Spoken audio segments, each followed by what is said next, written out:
Ang kwento natin para sa araw ngayon ay may pagkabrutal, kaya viewers' discretion is advised. Magandang araw at welcome mga kakentuhan. Kung kayo ay bago lang sa channel na ito at mahilig kayo sa mga true stories, true crime at kakaibang kwento, please subscribe and turn on ang notification bell para lagi kayong updated sa ating mga videos. At ngayon, simulan na natin ang kwentuhan. Sa bandang kanluran ng Ohio, matatagpuan mo ang isang maliit na bayan na tinatawag na Wilshire. Noong 1989, may di hihigit sa 600 lamang katao ang nakatira sa lugar na ito, kung saan halos silang lahat ay middle class na Amerikano. Kadalasan, sila ay mga magsasaka, nagtatrabaho sa factory o di naman kaya sa mga maliliit na negosyo sa bayan. Habang ang Wilshire ay hindi ang pinaka-exciting na lugar na pwede mong tirhan, meron naman itong disenteng reputasyon bilang isang magandang lugar para magsimula ng pamilya dahil meron itong matatag na komunidad ng mga tao na nagsusuportahan sa isa't isa. Isa sa mga pamilya na parte ng komunidad ng Wilshire noong 1989 ay ang Rogers family. Binubuo sila ng mag-asawang sina Hal at Joanne na parehong 36 years old ng panahon na ito. At may dalawa silang anak na babae na sina Michelle, 17 years old, at si Christy na 14 years old naman. Si Hal at Joe ay nagkakilala nang nasa high school pa lamang sila.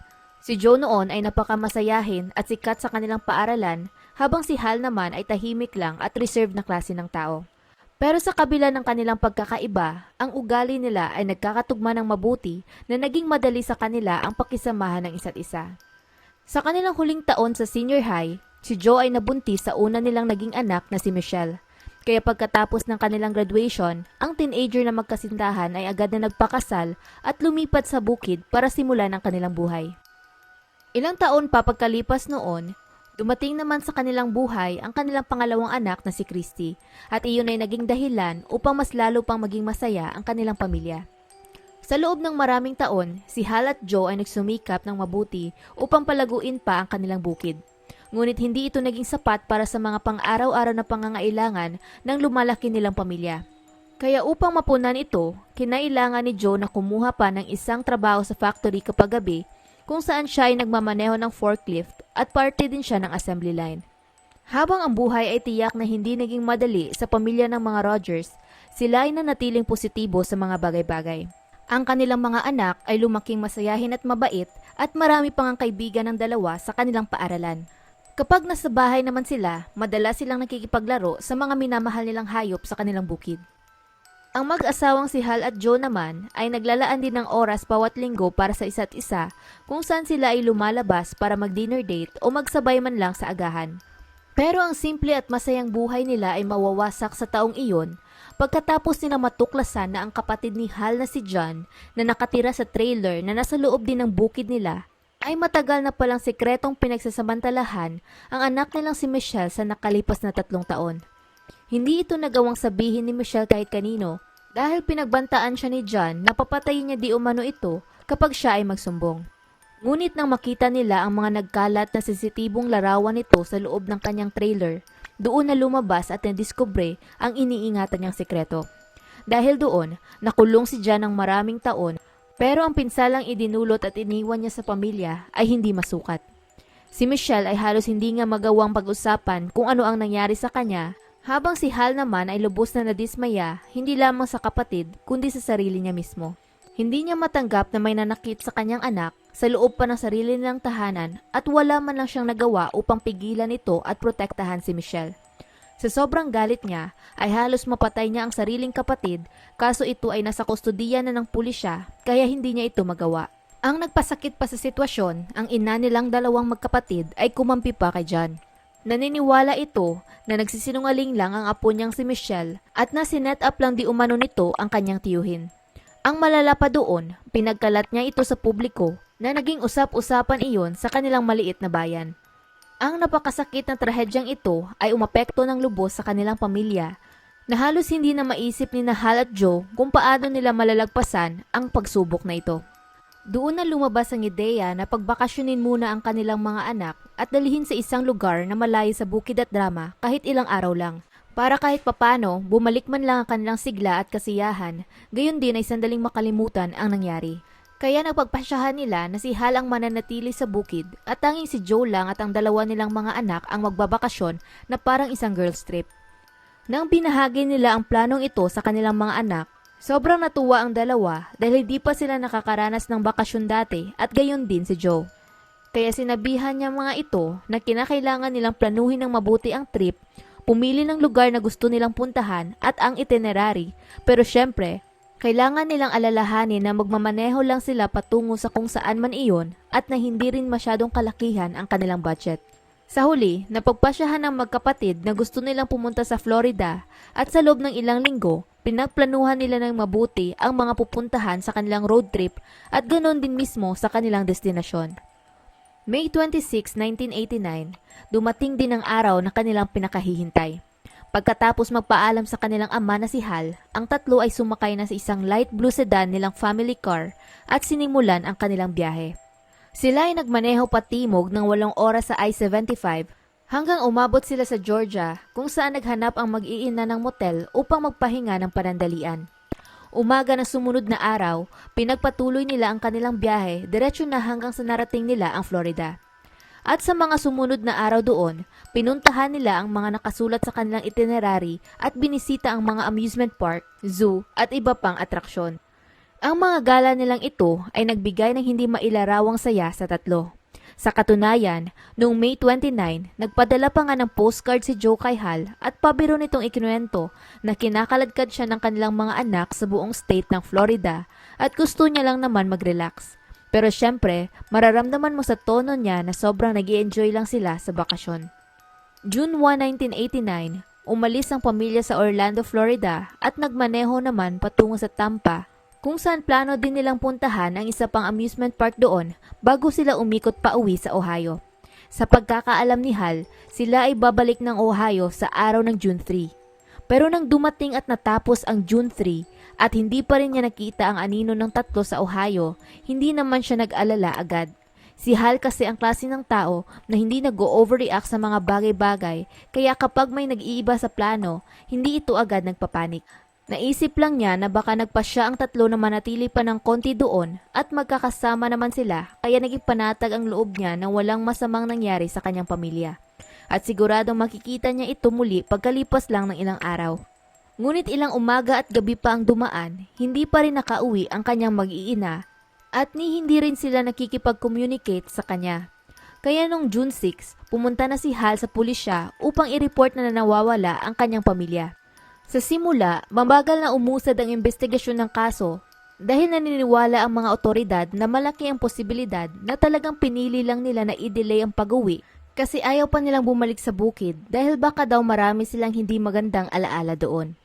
Pero 2 araw ang nakalipas pagkatapos pumunta ni Hal sa pulisya, nag-iba ang lahat. Nang umagang iyon, may napansing kakaiba ang maid ng hotel sa Tampa, Florida sa room 251. Nilinis niya ito simula pa lang ng linggo at sinigurado na nakaayos ang kama at ang mga gamit ng mga guest doon. At ngayon, bumalik siya doon upang linisin ito ulit pagkaraan ng 1 linggo, pero nakita niyang nakaayos pa rin ang kwarto kagaya ng pagkaiwan niya dito dati. Nakaligpit pa rin ang mga kama, ang mga tuwalya ay mukhang hindi man lang nahawakan at ang bagahe ay nakaposisyon pa din sa parehong lugar kung saan niya ito iniwan. Agad niyang sinabihan ng kanyang manager na naisip rin na kakaiba nga iyon at itinawag nila ito sa pulisya. Ang mga pulis naman sa Tampa ay agad na pinuntahan ng hotel na ito kung saan natuklasan nila na ang room 251 ay nakarehistro sa mga missing na tao na sina Joan Rogers at ang 2 niyang anak na sina Michelle at Christy. Binanggit din ng manager na ang tatlo ay nag-check-in sa hotel noong June 1, ngunit pagkatapos noon wala nang nakakita sa kanila muli. Nang hinalughog ng pulisya ang kwarto, nahanap nila ang kamera ng mga ito kung saan ang 2 huling larawan na nakuhanan noon ay kinuha sa loob mismo ng kwarto. Ang unang larawan ay si Michelle na nakaupo at inaayos ang kanyang gamit sa maleta at mukhang siya ay handa nang lumabas para gumala. Habang ang isang larawan naman ay kuha din mula sa balcony ng kwarto nila na pinapakita ang view ng paglubog ng araw sa Tampa Bay. Maliban doon, wala na silang nahanap na kahit anong mahalagang clue sa kwarto. Ang alam lang nila, wala ang tatlo sa loob. Kaya gamit ang motel bilang center point, nagsimula silang mag-ikot sa area. Kung saan di tumagal, nahanap din nila ang kotse ni Joe na nakapark mga lagpas sa 1 kilometro ang layo mula sa hotel, malapit sa pampublikong boat ramp. Hindi din nila nahanap ang mag-iina doon at sa una nilang pagsisiyasat, wala silang nakita sa loob at labas ng sasakyan na makakapagturo kung saan pumunta ang tatlo. Pero nang hinalughog pa nila ito ng mabuti, doon na nila nakita ang dalawang brochure na nasa sahig ng kotse at bawat isa sa mga ito ay may nakalagay na sulat kamay. Ang unang brochure ay may note na klarong isinulat ni Joe at ito ay direksyon patungo sa boat ramp kung saan natagpo ang nakaparada ang sasakyan. Habang sa isang brochure naman ay may nakalagay din na sulat kamay na note pero ito ay hindi kay Joe o sa kanyang dalawang anak. Ito ay sulat kamay ng ibang tao at nakasulat doon ang direksyon patungo sa hotel na tinuluyan ng tatlo. Walang ideya ang pulisya kung sino ang sumulat ng pangalawang note na ito kaya itinoon muna nila ang atensyon sa isinulat ni Joe tungkol sa direksyon patungo sa boat ramp. Lalo na ang huling mga salitang nakalagay doon na blue with white. Ang naisip ng mga investigador, ang ibig sabihin nito ay kapag nakarating na siya sa boat ramp, may hahanapin siyang bagay na may kulay blue at white. At ano pa nga ba ang magiging kulay blue at white sa boat ramp? Siyempre, mga bangka. At doon na nakagawa ng terribleng koneksyon ang pulisya. 4 na araw ang nakakaraan, may nadiskubre ang Coast Guard sa bay, mga 25 milya ang layo mula sa kung saan natagpuan ang sasakyan ni Joe. Nang panahong yun, walang nagkonekta ng natuklasan nilang ito sa 3 babaeng nawawala mula sa Ohio. Dahil wala pa sa Tampa ang nakakaalam tungkol doon. Pero ngayon na alam na nila ito, naging obvious ang koneksyon ng dalawang bagay. Habang tatagal ng 3 taon bago napagtagpi-tagpi ng pulisya ang mga ebidensya, di kalaunan, nalaman din nila ang totoong nangyari kina Joe, Michelle at Christy.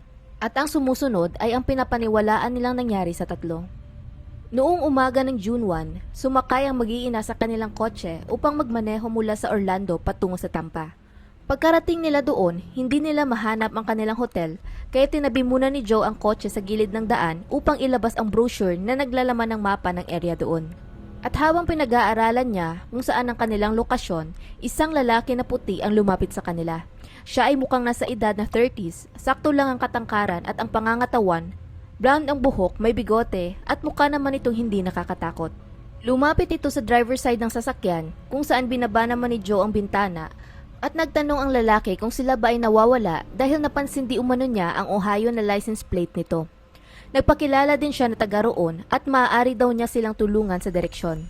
Doon na nagtanong si Joe kung alam ba niya kung paano pumunta sa hotel na plano nilang tuluyan. Dahil pamilyar ang lalaki doon, inabot ni Joe sa kanya ang ballpen at brochure para maisulat niya ang direksyon doon. Nang binalik na nito ang brochure kay Joe, inimbitahan niya ang tatlo kung gusto ba nilang pumunta sa barko niya mamayang hapon upang tingnan ang paglubog ng araw dahil maganda raw ito. Ang tatlong nag-iisip na mukhang mabait ang lalaki at nakatulong din ito sa kanila ay pumayag sa alok niyang iyon. Pagkatapos noon, binigay naman ng lalaki ang direksyon kay Joe kung paano makakarating sa boat ramp kung saan matatagpuan ang kanyang bangka. Sinabi rin niya na kapag makarating na sila doon, hanapin na nila ang barko niyang may kulay blue at white. Bago sila umalis, nagpasalamat ang tatlo sa lalaki dahil sa pag-imbita sa kanila at sa pagtulong din na mahanap ang kanilang hotel. Ang mag-iina ay nag-check-in sa hotel bandang 12:30 ng tanghali.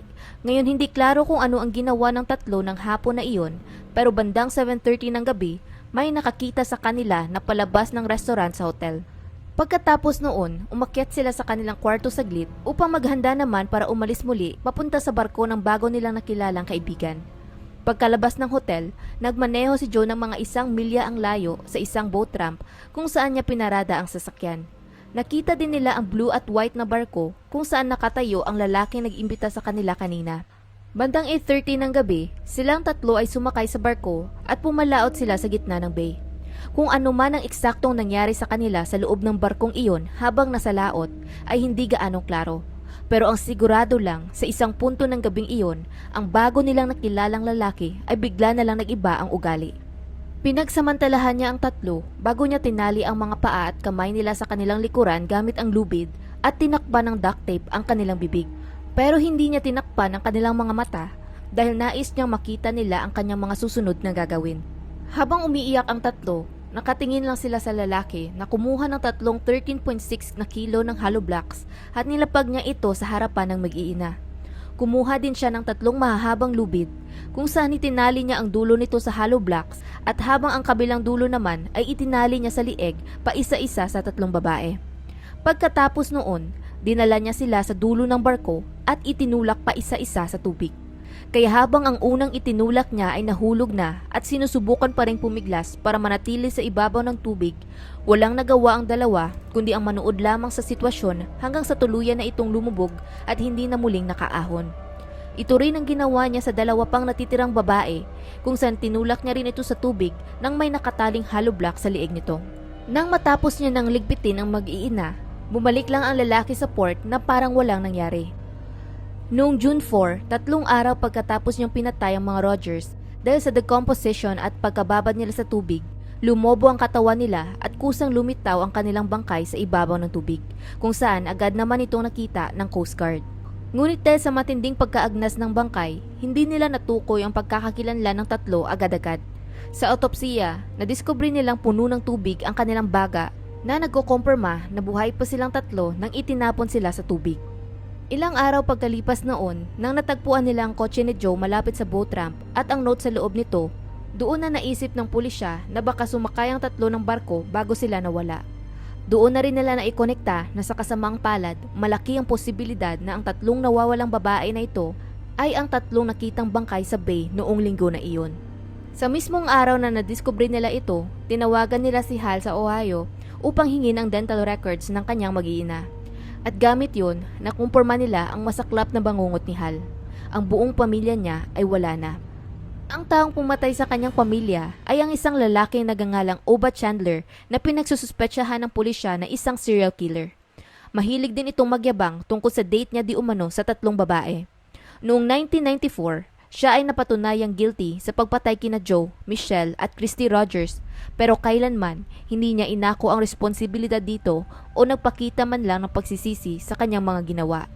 At sa loob ng halos 2 dekada, naghintay si Oba sa kanyang eksekusyon, pero ni minsan walang bumisitang pamilya o kaibigan sa kanya dahil walang kahit sinong gustong makita ang lalaking ito. Sa wakas, noong November 17, 2011, alas 4 ng hapon, siya ay pinasok na sa execution chamber sa loob ng Florida State Prison kung saan binuksan nila ang kortina upang masaksihan ng mga tao ang execution nito. At pagtapak ng 4:08 ng hapon, kalmadong pinanood ni Hal Rogers mula sa front row ang lalaking nagwasak ng pamilya niya na si Oba Chandler na hinatulan ng kamatayan sa pamamagitan ng lethal injection. Ang pangyayaring ito ay nag-iwan ng malalim na sugat sa puso ni Hal na kahit pa nakuha niya ang hustisya para sa kanyang mag-iina, hindi na maibabalik muli ang kanilang buhay. At hanggang dito na lang ang kwento natin para sa ngayon. Anong masasabi ninyo sa kasong ito? Kung nagustuhan nyo ang video na ito, please like at mag-subscribe na din kayo sa ating channel. Muli, salamat sa inyong pakikinig at hanggang sa susunod, mga kakwentuhan.